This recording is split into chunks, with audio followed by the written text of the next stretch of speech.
आणि माझे प्रिय मित्रांनो, सर्वांना स्वातंत्र्य दिनाच्या हार्दिक शुभेच्छा. आज भारताला स्वातंत्र्य मिळून 76 वर्ष पूर्ण झाली असून आपला देश 77वा स्वातंत्र्य दिन साजरा करत आहे. 15 ऑगस्ट 1947 रोजी आपल्या देशाला ब्रिटिश राजवटीपासून स्वातंत्र्य मिळाले.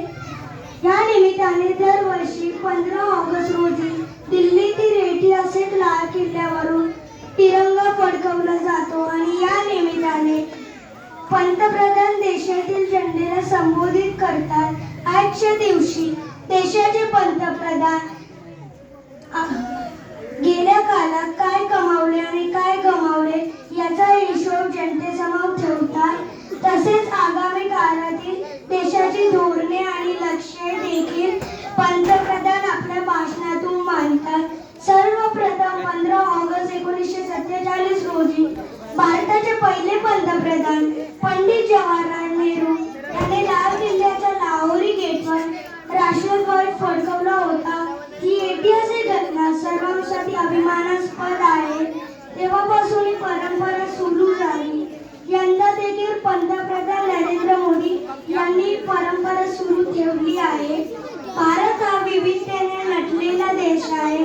आपल्या देशात विविध भाषा, जाती, धर्म, वेशभूषा असलेले लोक एकत्र राहतात.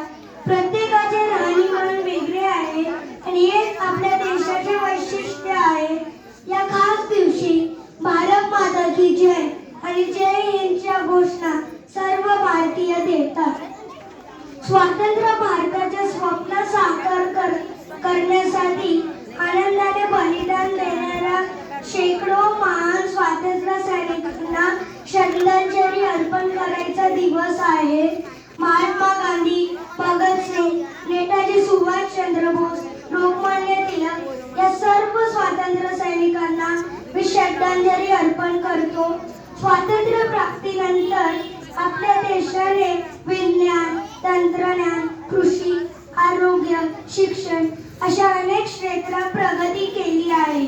परंतु महागाई, भ्रष्टाचार, जातीवाद, व्यसन, अत्याचार हे सर्व समस्या आपल्या देशासमोर उभ्या आहेत. अनेक अडचणींवर मात करत आपण स्वातंत्र्य मिळवले आहे.